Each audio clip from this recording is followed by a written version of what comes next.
नमस्कार बंधुरा रसनालय आपनादेर सबाइके स्वागत। आमार आजकेर रेसिपि हलो निरामिष दई पटल।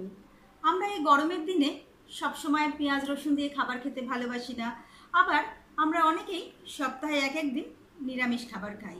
तो सेई जोन्नो एई निरामिष दई पटल किन्तु तार जोन्नो भीषण भालो एकटा रेसिपि। आर एई रेसिपिटा आमरा पोलाओ, फ्राइड राइस বা রুটি অথবা পরোটা যে কোনো কিছুর সাথে কিন্তু আমরা খেতে পারি। তো চলুন দেখে নেওয়া যাক এই দই পটল আমি আজকে আমার মতো কিভাবে বানিয়েছি। তো এই দই পটল বানানোর জন্য প্রথমেই আমি নিয়ে নিয়েছি পটল, যেটা আমি খুব ভালো করে ধুয়ে নিয়েছি। তারপরে আমি গাগুলো ভালো করে ছুলে নিয়েছি। নিয়ে প্রত্যেকটা পটলের আমি আড়াআড়িভাবে কেটে নিয়েছি। ঠিক এইভাবে প্রত্যেকটা পটল আমি কেটে নিয়েছি। এবারে আমি পটলে দিয়ে দিচ্ছি নুন, দিয়ে দিচ্ছি হলুদ গুঁড়ো আর দিয়ে দিচ্ছি লাল লঙ্কার গুঁড়ো, কাশ্মীরি লাল লঙ্কার গুঁড়ো। এবারে আমি পটলগুলোকে খুব ভালোভাবে মেখে নেব।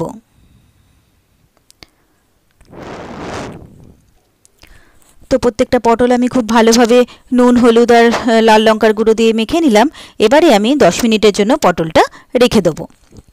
এবারে আমি নিয়ে নিয়েছি 2 টেবিল চামচ দই, যেটা আমি খুব ভালোভাবে ফেটিয়ে রেখেছি। এবারে নিয়ে নিয়েছি 1 চামচ আদা পেস্ট।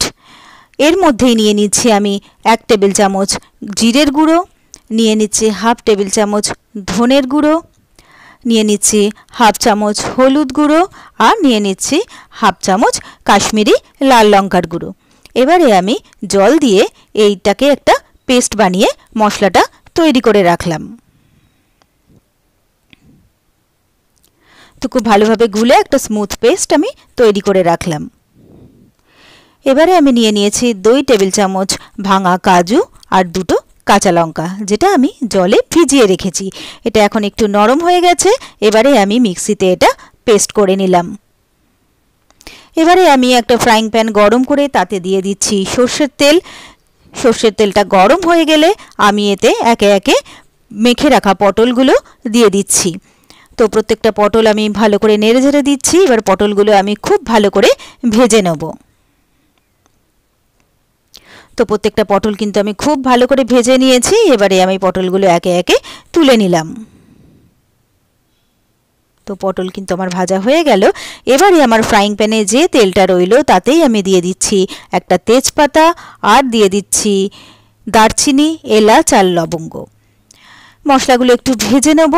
এর থেকে একটা সুন্দর গন্ধ বেরোলে আমি আদা জিরে ধনের যে মশলাটা তৈরি করে রেখেছিলাম সেই মশলাটা আমি এখানে দিয়ে দিলাম। এবারে আমি এই মশলাটা খুব ভালো করে কষিয়ে নেব।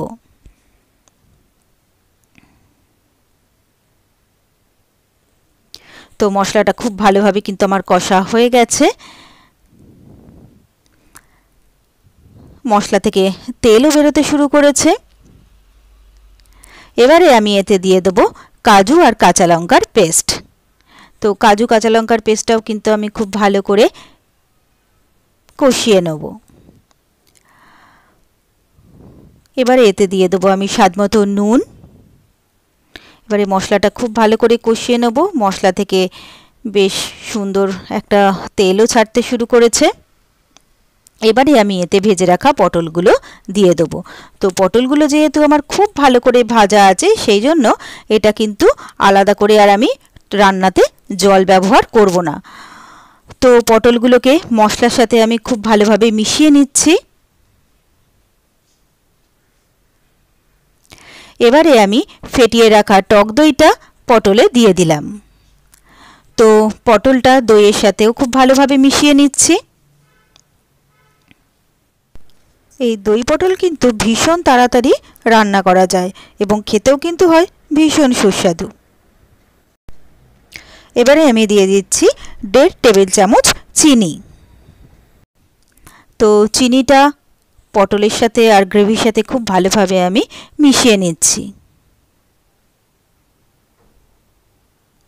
আর দিয়ে দিচ্ছি 2টো কাঁচা লঙ্কা চেরা। এবারে সবটা ভালো করে মিশিয়ে নিয়ে আমি 2 থেকে 3 মিনিটের জন্য একটু ঢাকা দিয়ে দেবো। তো 2-3 মিনিট পরে আমি ঢাকনাটা খুলে নিলাম। গ্রেভিটা কিন্তু আমার একেবারে রেডি হয়ে গেছে। এবারে আমি দিয়ে দিচ্ছি এখানে হাফ চা চামচ গরম মশলা গুঁড়ো। এখানে কিন্তু আপনারা ঘিও ব্যবহার করতে পারেন, আমি আর এখানে ঘি ব্যবহার করলাম না। এবারে গরম মশলাটা ভালো করে মিশিয়ে দিয়ে আমি গ্যাসটা অফ করে দেবো আর 3 মিনিট ঢাকা দিয়ে আমি স্ট্যান্ডিং টাইম দেব। তো 3 মিনিট পরে ঢাকনাটা আমি খুলে নিলাম। দই পটল কিন্তু আমার একেবারে রেডি। তো আমি এবারে সার্ভিং প্লেটে দই পটলটা সার্ভ করে দিচ্ছি। তো ব্যাস তৈরি হয়ে গেল আমার খুব সহজে, খুব তাড়াতাড়ি, খুবই সুস্বাদু নিরামিষ দই পটল। এই রেসিপিটা যদি আপনাদের ভালো লেগে থাকে তাহলে আপনারাও বাড়িতে ট্রাই করতে পারেন বন্ধুরা। আশা করি আপনাদেরও খুব ভালো লাগবে।